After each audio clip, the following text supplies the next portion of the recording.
Hi, sorry about that. So sorry. This is legit human error here. Can't make this up. Okay, Sebastian Robert with Robbins. Yeah, Sebastian Rogers. I apologize. I'm really flustered by this. We got in my opinion, more information today than we have gotten in a good couple of weeks. So I'm just going to start with the big stuff first. And it appears that Seth has enlisted a second private detective. Um, and that is fantastic. I am super excited about this. Heather Cohen, and she is with thejusticewarriors.org. And I'm just going to quick share her website. Okay, so Justice Warrior Investigations. Let's just check her out. She had quite a background, and she was on the Survivor podcast.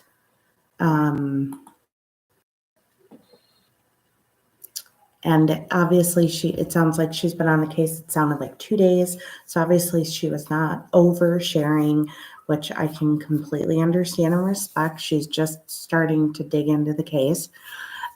Looks like she was volunteer state coordinator for the Q Center for Missing Persons. In 2018, established her own private firm. Bachelor's degree in legal studies, master's in criminal justice, dedicated to pursuing justice. So I had already read this a little bit, but I'm very, very excited. And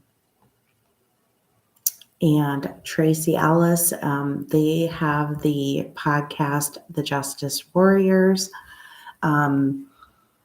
So they're a resource because they mentioned in this podcast that they had received an anonymous tip, and the anonymous tip was because that person didn't feel comfortable going to law enforcement with that information. And a lot of my feelings have really grounded in this case in the last 48 hours. So I can understand that right now there is a mixed bag of feelings and emotions about whether law enforcement is doing enough. And that can make somebody, there's a lot of rumors flying about family members being part of law enforcement. And so they might not want to risk maybe some valuable information getting in the wrong hands. So to me, I would lean on Heather to get valuable information. I'm sure she doesn't want to get inundated with a lot of messages about everybody on social media's own theories and things like that. But I am sure if you have valuable, credible information, that she would be thrilled to receive that information. So I have to skip past my notes that I had been taking to get right to my notes. Let's see. Okay, so according to Heather, she did confirm that she was retained by Seth. Again, thank God, because if I understand correctly, Seth was not getting enough or any communication as of late from law enforcement. Now, the Proudfoots are saying the opposite, that they are getting communication, but I don't know what's true or not. They might not be talking to anybody, but they did speak to Heather. So this is why I'm super thrilled, because now Seth has somebody that is going to play the middleman for him and maybe push or sift through things and maybe ask what is necessary versus, she'll handle maybe what might be speculation. So I'm super excited about it. So she's been retained. It sounds like she spoke with Sheriff Weatherford. My understanding of what I heard is that there was the ring cam footage that they did see, and I'm talking about the sheriff. I am not talking about Seth or Heather having seen the footage. That they did see Sebastian taking out the trash on the neighbor's video footage.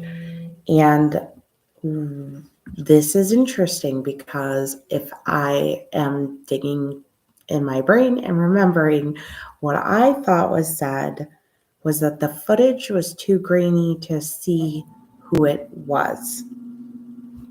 Now, I could be wrong, but I think that is something to note. I'm just going to type this here in chat. Had law enforcement said that the trash being taken out by Sebastian was too grainy to see him. Can anyone confirm? Okay. So the next thing, this is really interesting, was apparently the call to the sheriff's office to report Sebastian missing was a three-way call where Chris was muted. Now, that just seems just bizarre. Not in the sense that, of course, I've thought from the beginning that, Katie should have been the one that called 911.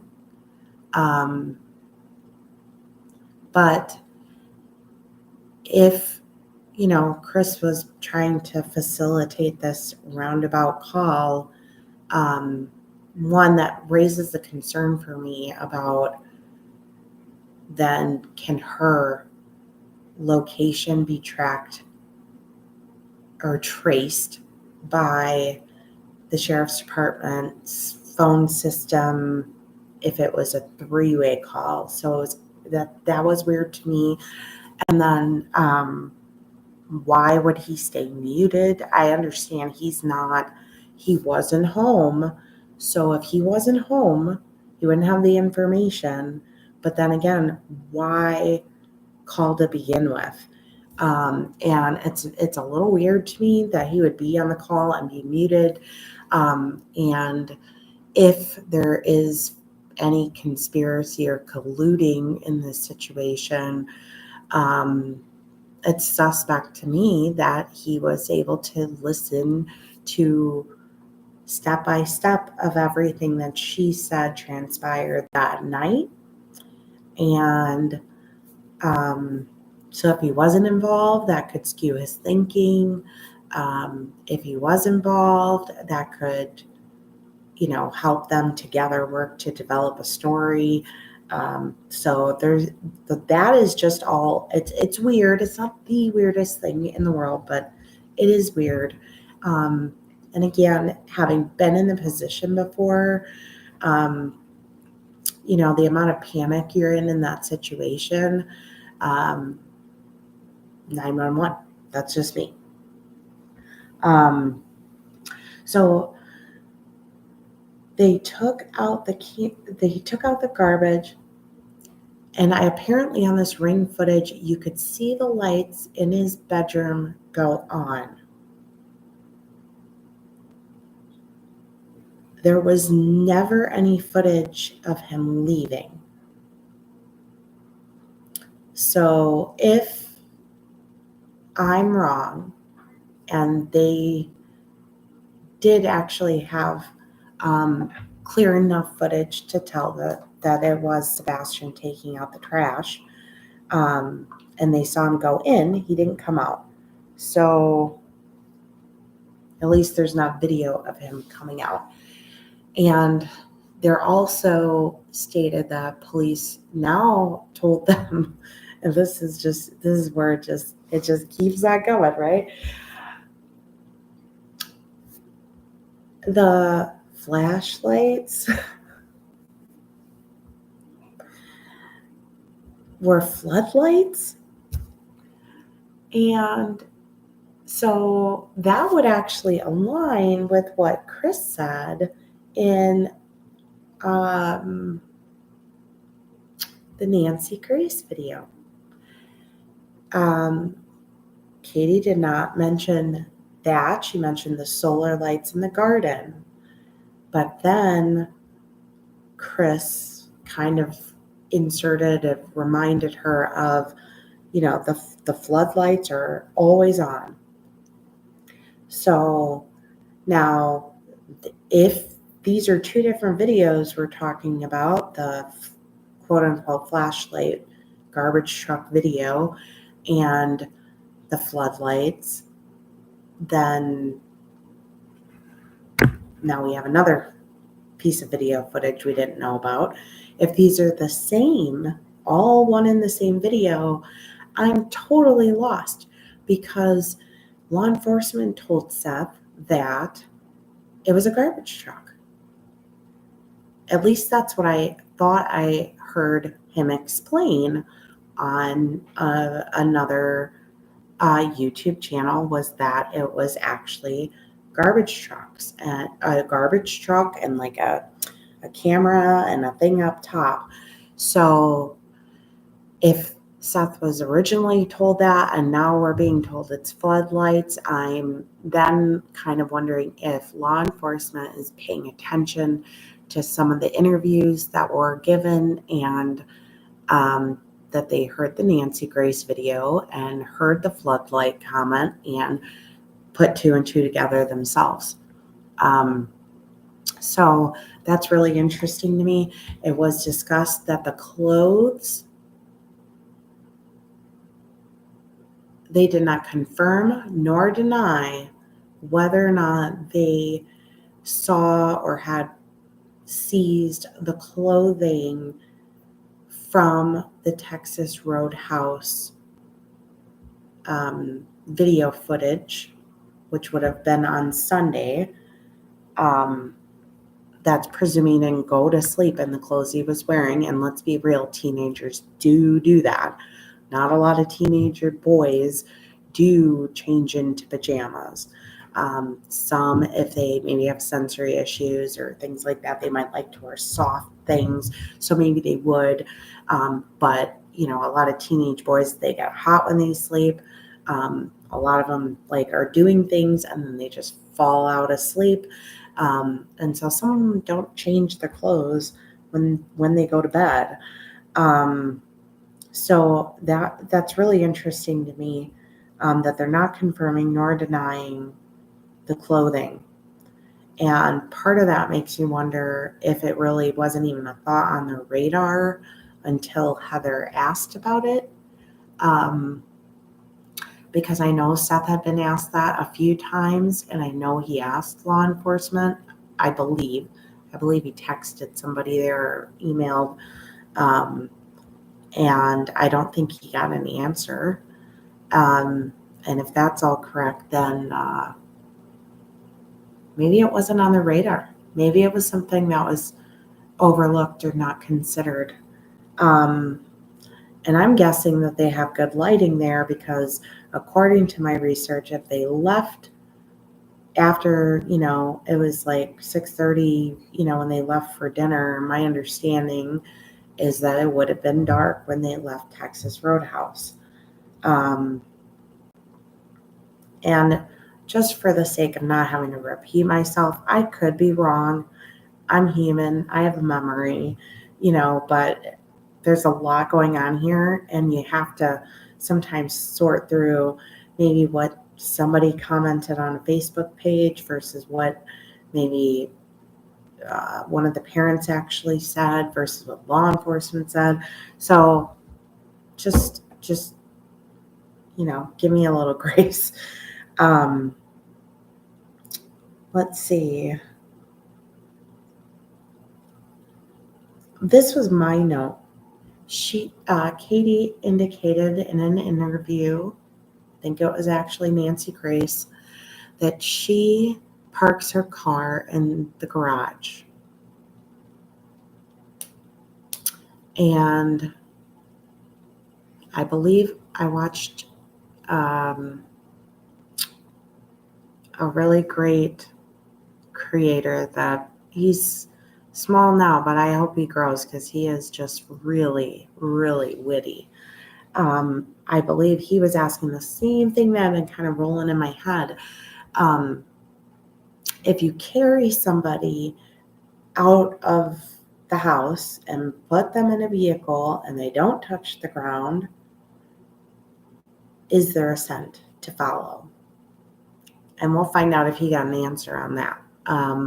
Because that was a very interesting question, because if she parks her vehicle in the garage, then there's not going to be more footage in the front yard. So, and apparently they're not in Memphis nor at their Henderson home. And I don't think we need to explain why they're not at their home and that they might have another house or apartment or something that they're temporarily renting because I believe that there are people trying to approach them in their house. So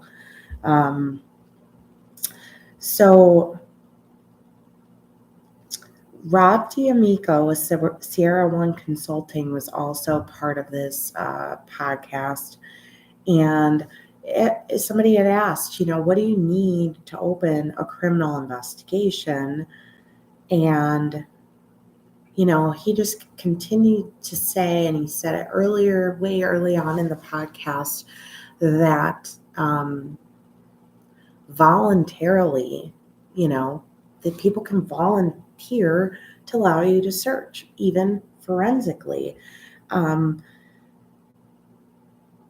he was saying that he hopes law enforcement had a plethora of voluntary search warrants, where they were kind of carte blanche, here, whatever you got to do, just do it. And that also tied in with him saying, somebody asked, what was required for them to be able to do forensic testing in the home. And he said the same thing.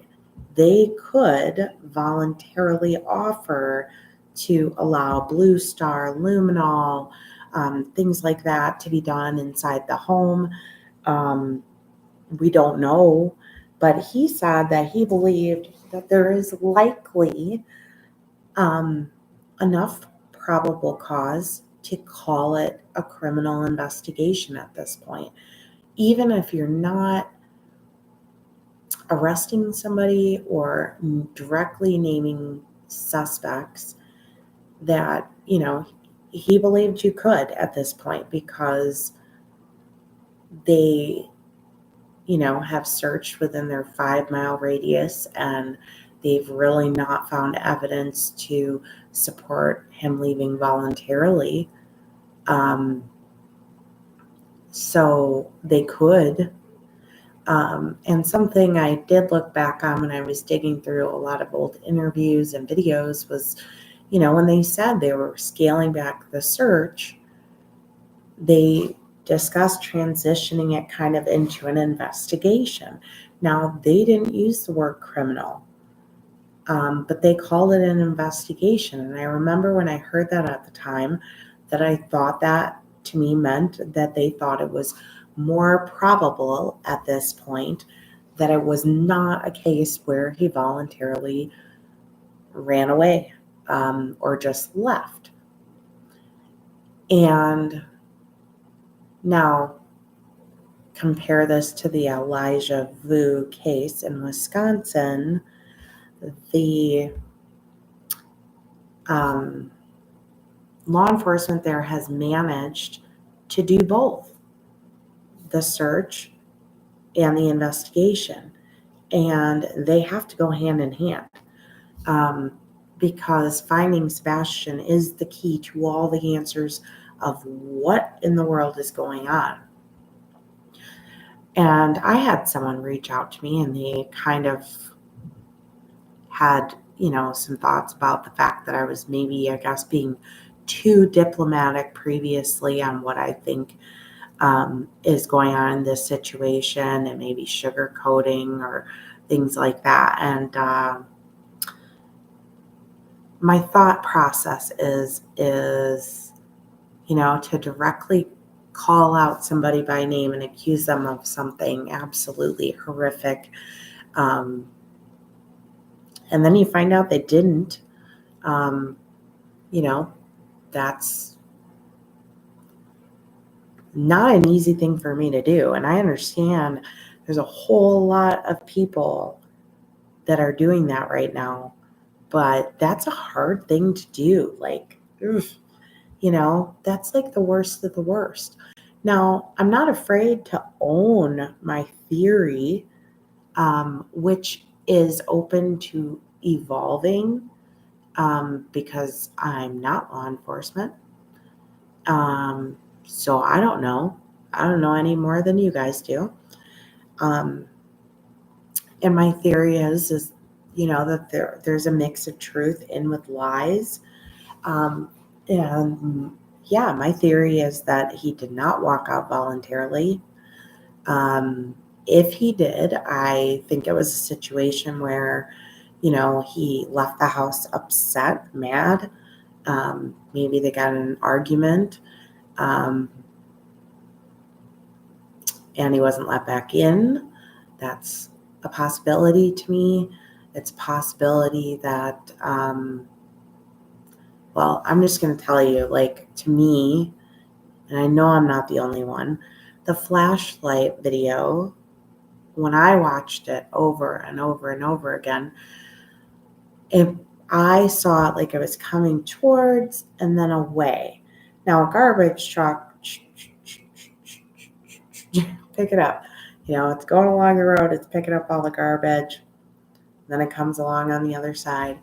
But when I watched the video, yes, my opinion of what I saw was, I got a flashlight here, or a small light, whatever, a moving light here, and then I had one come like this, and it felt like it kind of went a little off, camera, and then one went back. It's kind of, what I recall about it. And I watched it a handful of times because I'm like, then I hear it's a garbage truck, and then I'm like, okay, let me watch this again. And I still couldn't wrap my mind around it. But who am I to say? Nobody would know unless, if there was ever a trial or a court case involved, and then it was disclosed what it really was, well, then we would know. Otherwise, I don't know if we're going to know. And I have, I think, expressed that, I have a lot of concerns around, the certainty and hanging on to when he walked out the door. He walked out the door like, well, if you didn't see, how do you know? Like, to completely rule out somebody came in his window or something like that, anything else. A friend from school showed up, or they were texting and he was like, hey, meet me outside.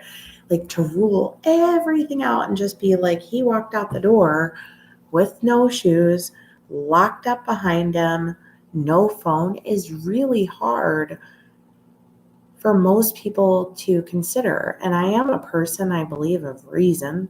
So I try to go with what's most likely, and then I whittle down to what's least likely. And it's not typical for it to be a situation where a mom or a dad or the stepdad would hurt the child. And that's not actually the most likely explanation. But is it a likely explanation that things weren't going so well in the home and there was an argument and maybe he stormed off and maybe he left and they had to go find him and maybe he had hurt himself? To me, I mean, if it was that situation, or, oh, I locked the door and I went to bed and I just forgot, that he was out there, and then, you went, and to me, I would like to think that you would just say, look, this accident happened. My kid got mad and we got into a fight and he went outside and, there were elements involved, because it was so cold. I would like to think you would just be honest at that point about what happened, because, when you're tiptoeing, are we talking about just something neglectful happened? Because, well, let's be honest. I don't think there's a lot of moms or dads where if their child ran away or went missing under their care, wouldn't be telling themselves it's their fault. Wouldn't have some level of just feeling bad and feeling guilty because their child, it happened on their watch. And so I just think that it would make sense to just say, like, look, to call 911 and be like, my son ran away. I'd like to report a runaway. And what,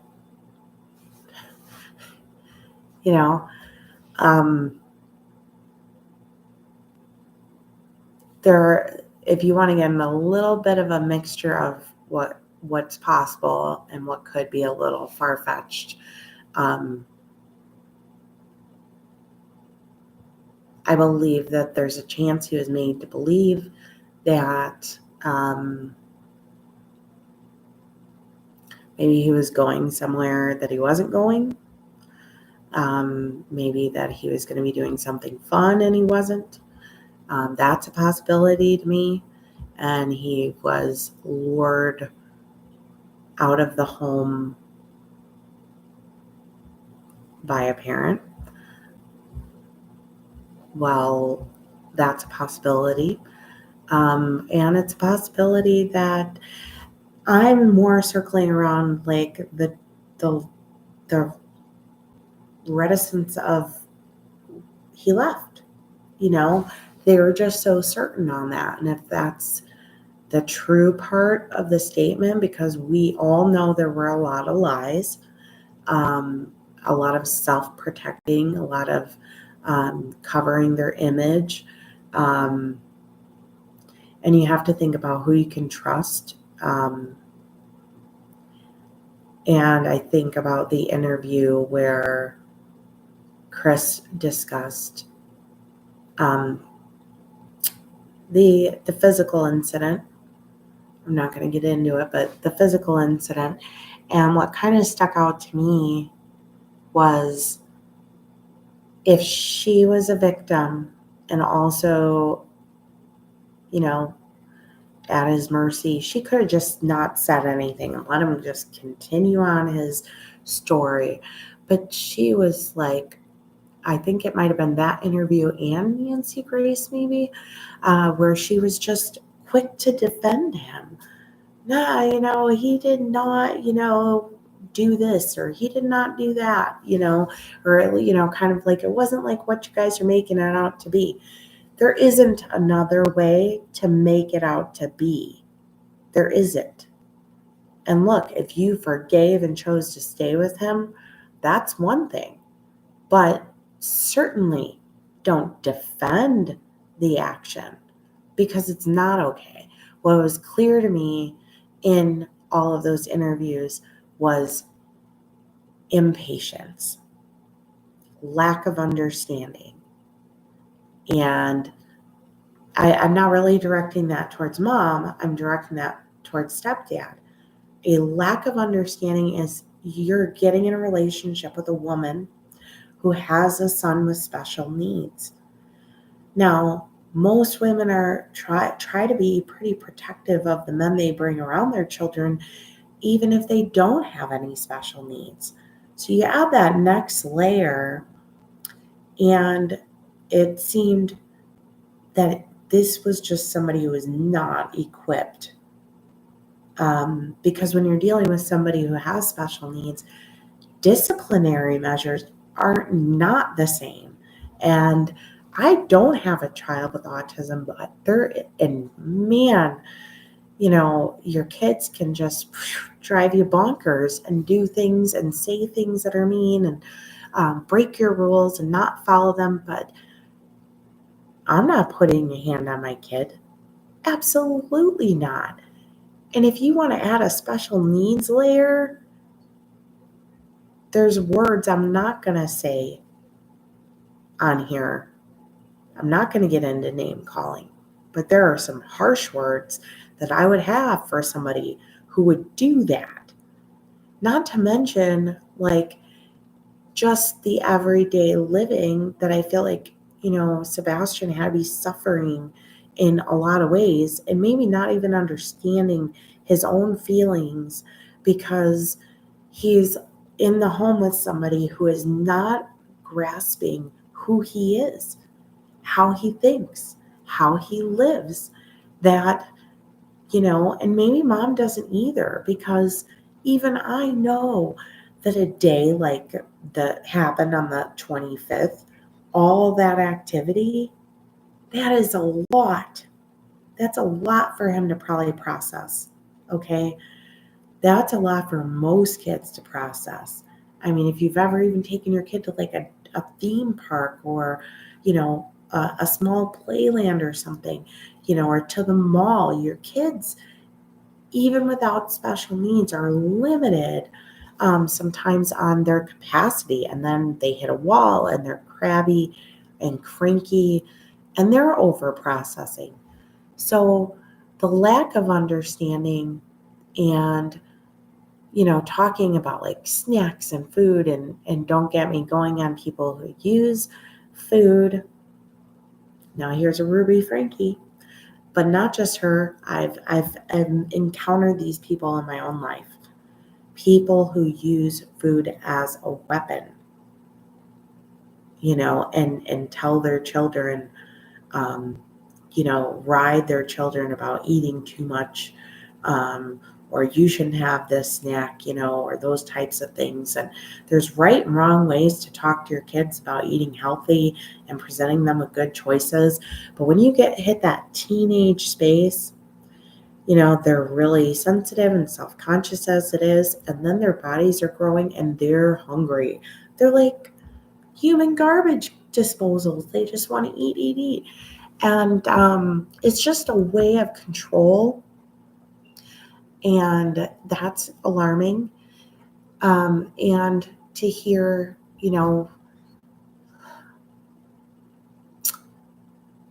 certain things made sense, like doesn't like to be dirty and maybe organized and things like that. Those things make sense. But to not understand that maybe, you have to repeat things more than once, or they're not going to get it the first time, or they might have to try a little harder, or they may never get it. But to even verbally assault somebody, they can't control the way that works and the way it's beyond the pale to me. But I'm not going to go to the lengths of using, a word that as far as, they're innocent until proven guilty in a court of law. But there are other choice words that I have, thoughts regarding that, and to think that, it was defended and supported and is upsetting, because he seems like he was such a gift to them, and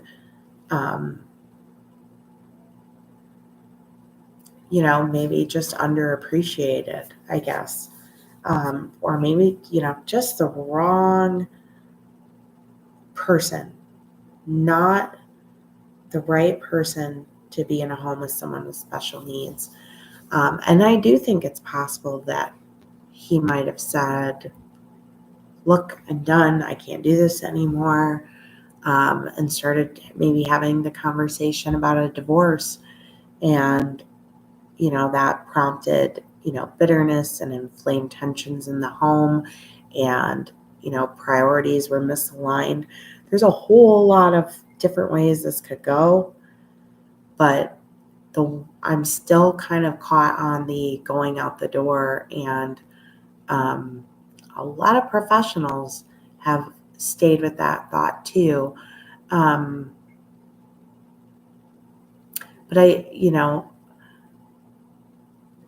I did notice that the private detective had mentioned offenders in the area. I'm not going to say the whole thing.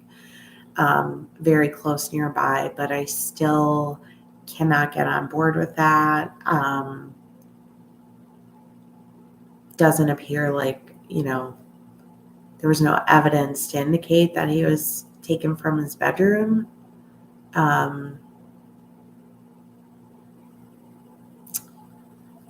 I'm just not sold on that theory, but if I'm paying a private detective, I just want them to look into anything and everything, and I'm not trying to dismiss that. They've got way more than experience than I do.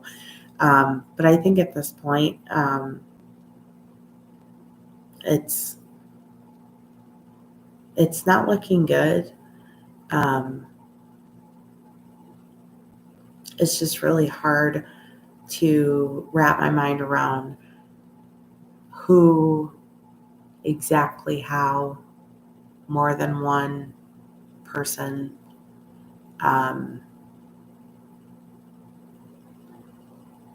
and that's my honest theories and thoughts.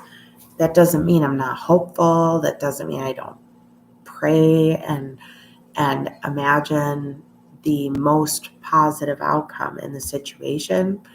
Doesn't mean I don't want every single one of those thoughts to be wrong.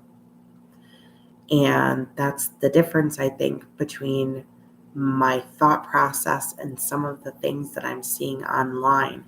I am not getting a rise out of thinking that anybody is capable of some of the things going on in my head.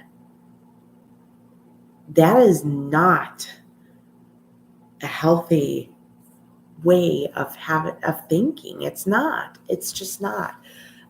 We have to remember that this is someone's child, grandchild, nephew, cousin, classmate. I know that I have seen comments by children, classmates from his school on podcasts where people are really getting too graphic about their theories and not cautious of what they're saying. And, that's, everybody's rights, I guess. But, to know that these kids at that age are missing a classmate and they're seeing these comments, that's got to be quite a bit for them to carry. And it's got to be a lot of trauma too. And I certainly hope that the school there is lending support and counseling or something for some of the kids, because this is probably quite a weight on them as well. And I think that there's a big weight on, even staff in the school that are probably feeling a certain way about the boy that they know and the light he shined in their lives, and his smile, and what a gift he was and a pleasure he was. And his contribution to their school universe. And, when they turn the TV on or social media or YouTube, they're hearing awful, awful things. And so there's a lot of people that are affected that are much, much, much closer in proximity to this case than me and the tens of thousands of other people that are covering this case in one way, shape, or form. And in my opinion, I wasn't going to even talk about this case. I continue to share the flyer and, of course, say my prayers and monitor the situation. But, there's a healthy level of coverage, and then there's just, taking advantage of the situation and maybe just allowing things to get too out of control and not having a regard for the people that it's closer to that are really, really, really impacted by every comment and every thought. And so I do think it's important to try to think a little before we speak. And, yes, I just shared my own theory. I'm not, but I'm not going to beat that theory home, because in my mind, I still say it's all uncertain. Nothing, we don't know.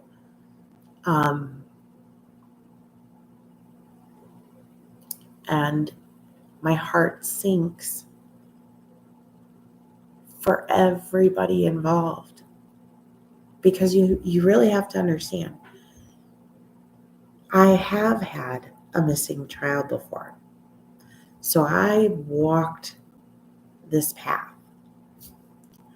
Thank God, far, far, far, far briefer than this situation.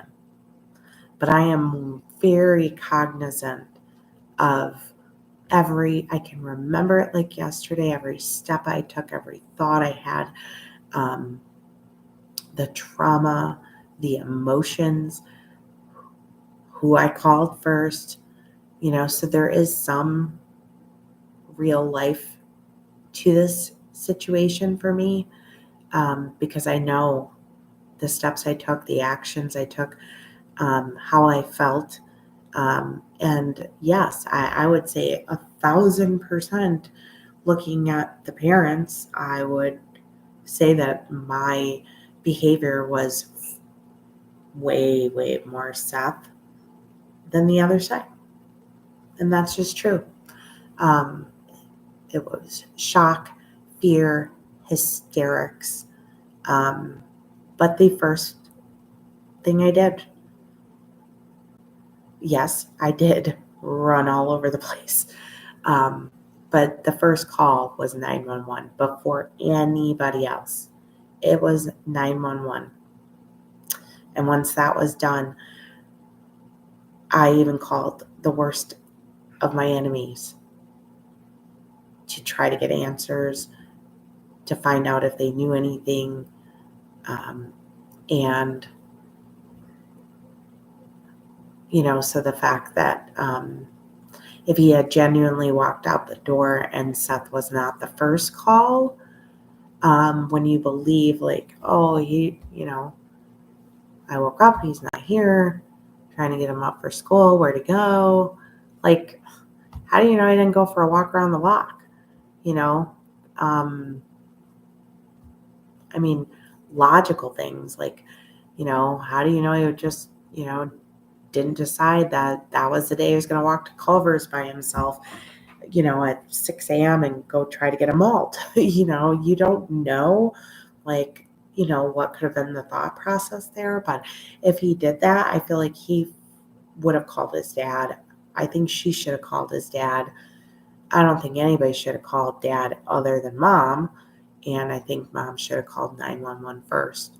You can't go back and undo those things in the order they happened in. It's what happened.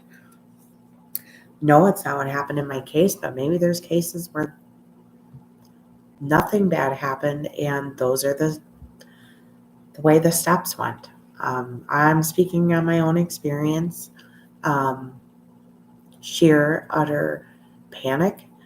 Um, I was angry with law enforcement in an hour that I didn't have an answer, that I didn't know, that I didn't think they were doing enough. Where was my Amber Alert? Within an hour, I was infuriated, full of rage. And nobody could have told me they were doing enough because my child wasn't there. So, but the difference in situations, um, you know, I made my own flyer. I shared my own flyer on social media. Law enforcement did not. News weren't showing up at my door or anything.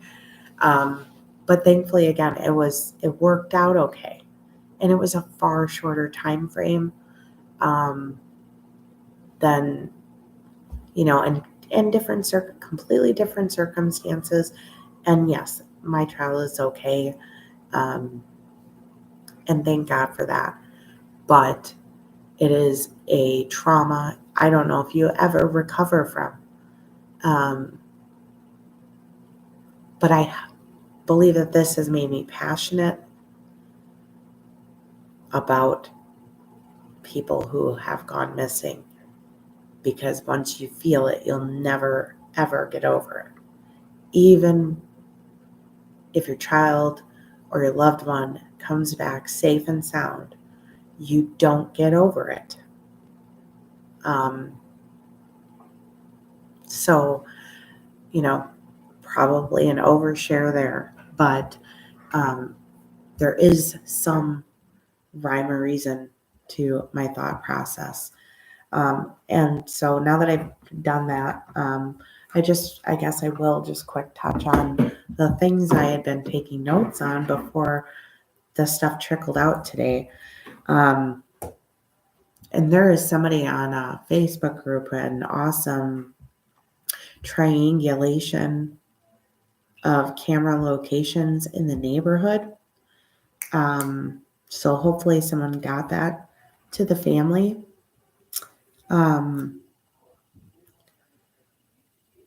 So I also was thinking, again, if maybe some, what's happening in Wisconsin with the Elijah Vu is they're doing fundraising for the search efforts, for the supplies they need for the search efforts, as well as they have an Amazon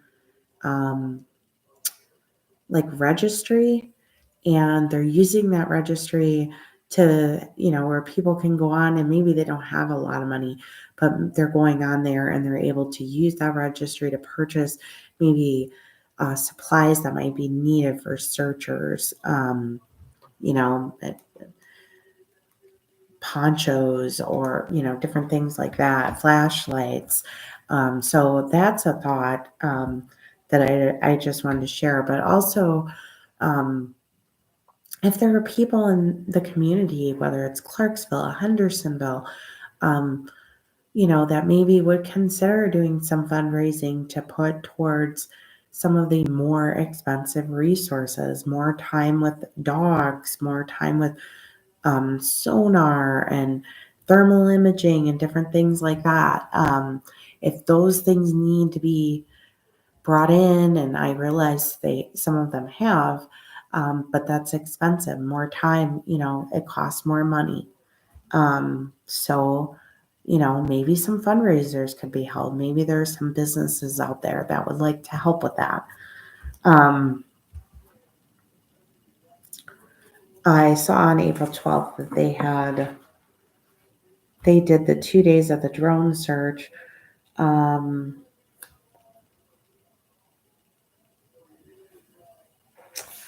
Okay, so what I did was I went back to Texas Roadhouse yesterday in my mind on the maps. I went back to Texas Roadhouse. And so what I picked up was obviously Texas Roadhouse has cameras. There was Jonathan's Grill, Fairfield Hotel, Buffalo Wild Wings. So those are places that should have cameras that hopefully maybe could have picked up arriving or leaving the restaurant. Not just that he was there in the vehicle, but also verifying the only other person there was Katie and Sebastian. There was no one else there. So those things are important to verify, not just, that they came and that they left. Same number of heads in the vehicle when they came and went.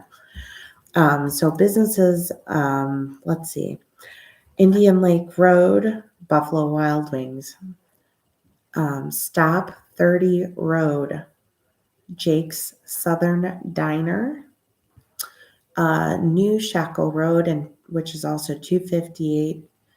There's Assemblies of God Church and Rivergate Baptist. A lot of churches maybe don't have a lot of surveillance, maybe, so that might be a long shot. And then Long Hollow Pike, I think I mentioned this in the very first video. Beach High School, it's a high school. Originally, if you were thinking like, well, let's look, midnight, 6 a.m., but let's check the vehicle arriving home from Texas Roadhouse and ensuring that in daylight it didn't go back out, things like that. Maybe even in the dark, you can align heights of vehicles and the headlights and things like that.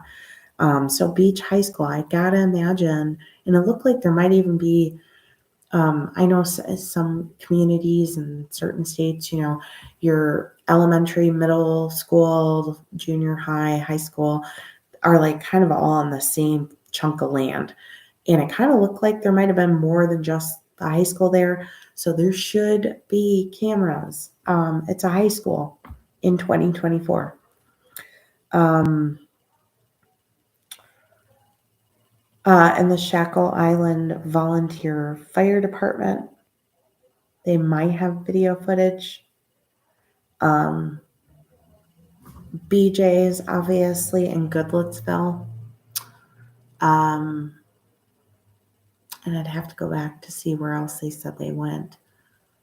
I feel like there was another place they went.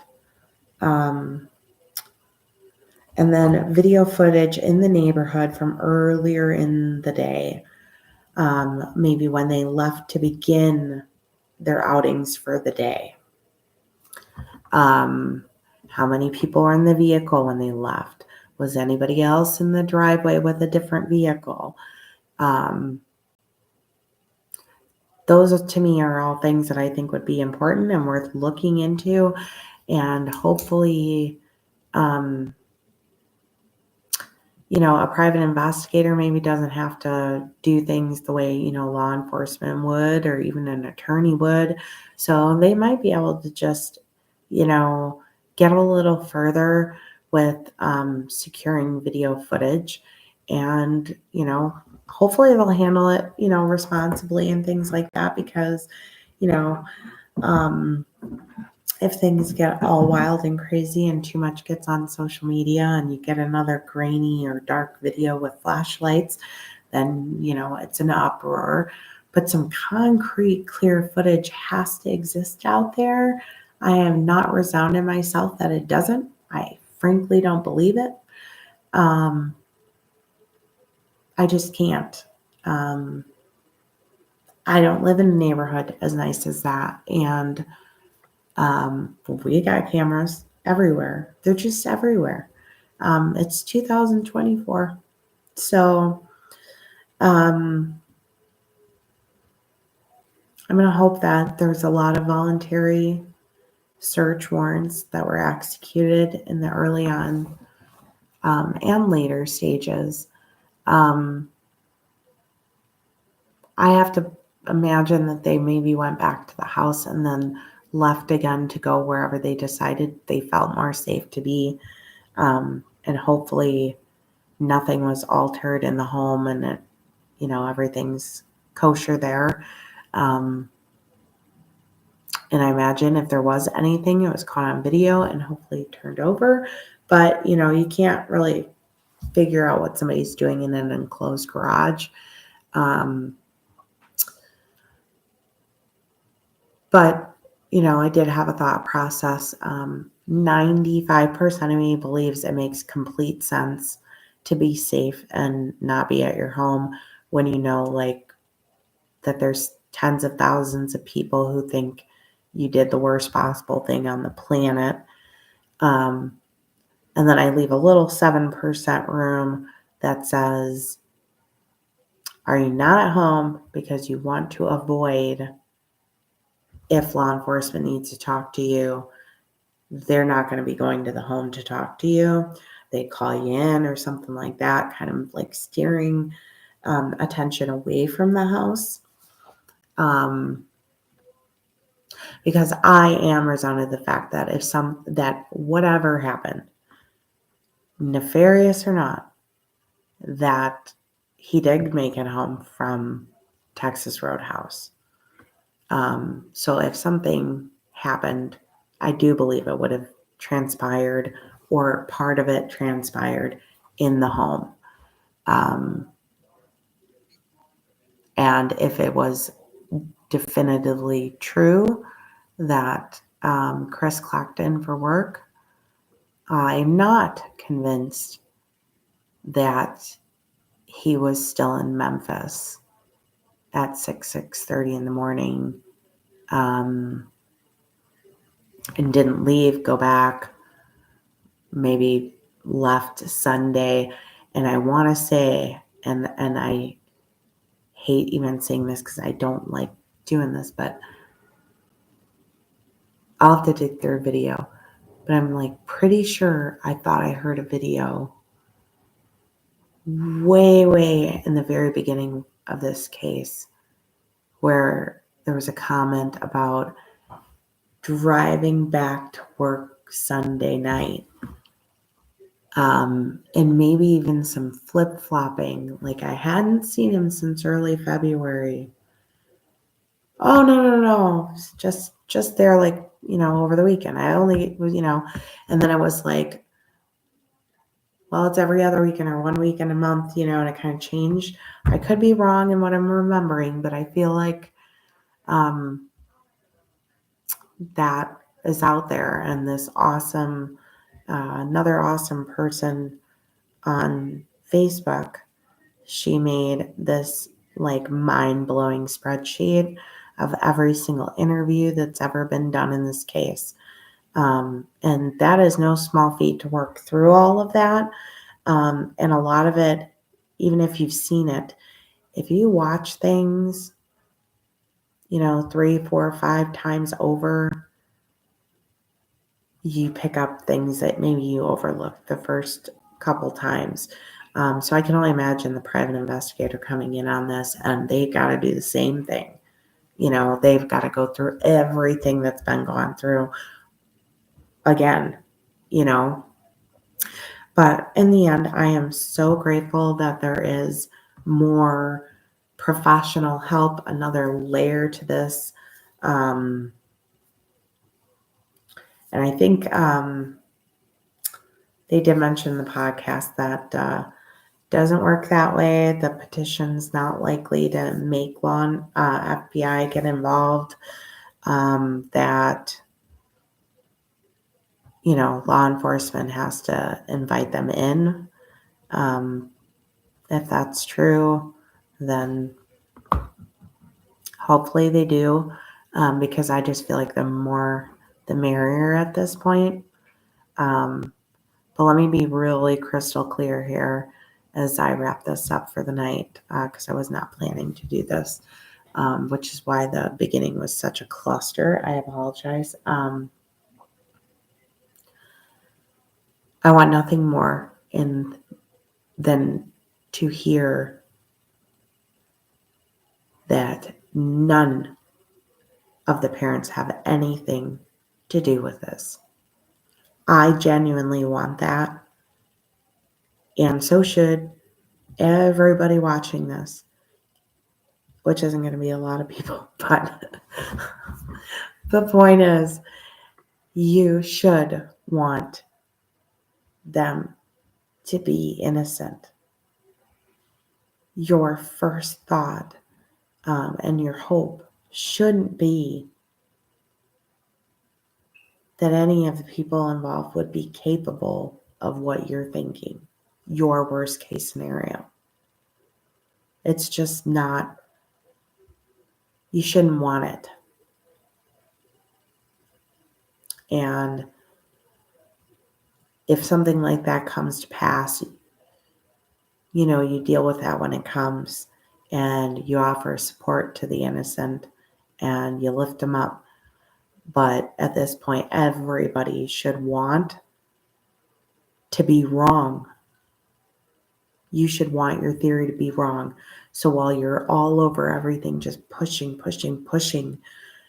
your theory and your narrative that's so horribly awful, you should think you're wrong. Or at least when you're posting it, think about it and maybe put at the beginning, I hope I'm wrong, but, because you should want to be wrong. So I don't know. Those are my thoughts. I'm very, very, very happy there's another private investigator involved, and I hope that they have a good track record. I hope they can get answers. I hope that they can get anything that was overlooked, or people can communicate with them. Because I had to switch streams, I wasn't able to copy the links I wanted in the description, so I'm going to go back in and update those. But just so you are aware, again, it's Heather Cohen, thejusticewarriors.org is the new private investigator. I am not aware of the name or contact information for the first private investigator, which they're communicating with each other. So I see second because I believe both are remaining involved in the case. So I'm copying and pasting this in chat should someone see it and they have information. Maybe they're not comfortable taking it to Sumner County or TBI. The link is in the chat, thejusticewarriors.org. And hopefully, let's see, I think it's 1-8 TBI find. Yeah. If you do have something and you aren't, interested in getting it to law enforcement, my opinion is just send it to all three. What harm does that do? If you have really good information or footage or anything, it certainly isn't going to hurt to send it to the private investigator, TBI, and Sumner County. You don't have to go to all one. When I need to get something done, I don't ever just go to one source. I go to a bunch. So I would encourage you guys to do the same. But hopefully they dig some stuff up. But if anybody is local there in the Hendersonville area or the Goodlettsville area that might be able to look into, I hadn't even mapped out the BJ's area to look at other businesses, but I'm sure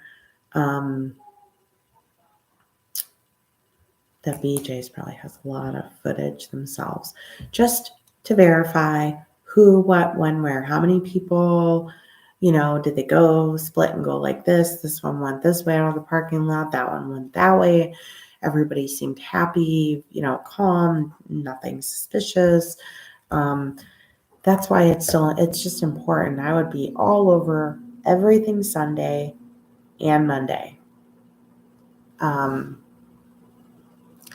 Video footage of arrival times back home. What time did Christy get back to the home in Hendersonville? What time did he pull up in the driveway? It was probably daylight at that time. So is there video of that? And maybe retracing those steps. I mean, there's a whole lot of footage that could be looked into. And maybe, no, you don't, have a search warrant, but maybe, with a private investigator, they'll get some places to look and see if they still have something. So I'm going to wish everybody in that community nothing but the best. I will continue to pray for Sebastian, and I pray to God that he is safe. I pray to God that if he is not safe, and he's hurt or somewhere he doesn't want to be, that he finds a way to call 911, finds a way to get out of his situation, finds a way to get help. I did see that Seth commented earlier that he knows his phone number by heart. So I have no doubt in my mind he would call his daddy to come get him. And the last thing I'll just say is, the people that are hurting in the community from, parents and other students and teachers and things like that, don't forget about them either. Maybe, check in on them and see how they're doing. If you're a parent of a child who went to school with him, or maybe, has siblings who went to school with Sebastian, or has heard about it, check with your kids, see how they're doing. This is a lot to take in. And if your teens are on Snapchat, TikTok, things like that, who knows what they're seeing about this case, because I have seen just crazy stuff and really awful things being said. So please, check in on the kids and make sure they're doing okay with all of this, no matter what you feel. Maybe give them a little love and a little reassurance, because in these situations, you should absolutely remember how blessed and lucky you are that you're not in those shoes right now. It's unimaginable, and I could not imagine if, when I was going through my situation, if I had had anybody remotely say anything about my quality of being a mom, or, digging into every little word I said or every place I've ever been and everybody I knew. I just couldn't imagine. So you just got to remember, this is not TV, this is real life. And there's human beings that are attached to this. And I hope that this just has a really good resolution. And because honestly, it's just one of those things where, you're just really seeing the worst of the worst in people, or the best and the best of people. It's just, there's not a whole lot of in-betweenies there.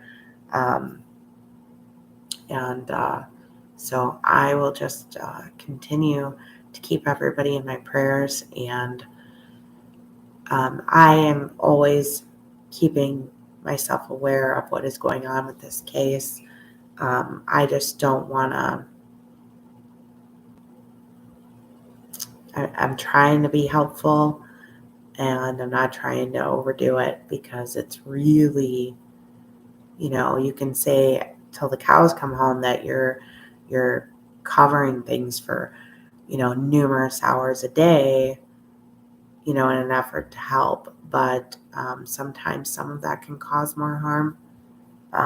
The point is seeing the face, knowing who to call if you have valuable information, if you're blessed enough to have a lifestyle or the finances that maybe you don't have where you can get there to be of help, and put your boots on the ground, please do that.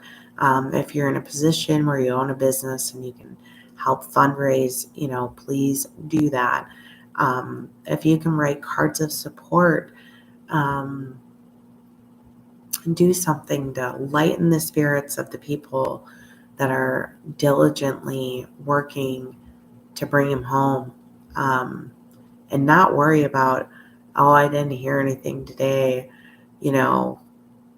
somebody must have been locked up, or dad doesn't care anymore. No, how about they're probably still overwhelmed with it, but people can't sit doing interviews all day. There's calls to make, business to be had, and God forbid somebody just has a moment to breathe, process what's going on, maybe just needs a minute where the TV's not on and the internet's not on, because I can even feel my own exhaustion, between this Elijah Vu and the Rachel Mellon case, which is the one I'm really buried in right now, because it's somebody that I went to school with, and 28 years later, there's no answers. But yet I just seen an article today, I think it was in the Tennessee area, where they got answered. No, it was Illinois. I'm sorry. Got answers, and the person had been missing since 2008. So I wish everybody a great night, and I hope somebody finds some value in this. And I always love to hear, your good wishes, your thoughts. And yes, I don't mind hearing your theories, or what you're kind of working through, even if it, seems a certain way. As long as you're doing it in a healthy way, like, you're really just trying to get to theories, and then maybe backtracking and trying to figure out, well, if that theory is a possibility, then what parts of it would have had to have occurred, and then where could we go to maybe get evidence or answers and those types of things, kind of working backwards from it. But again, I'm not trying to judge anybody. I just, it's heavy. It's very heavy. So anyways, super late. So I hope you enjoy your evening, and I hope somebody gets value out of this. Have a great night.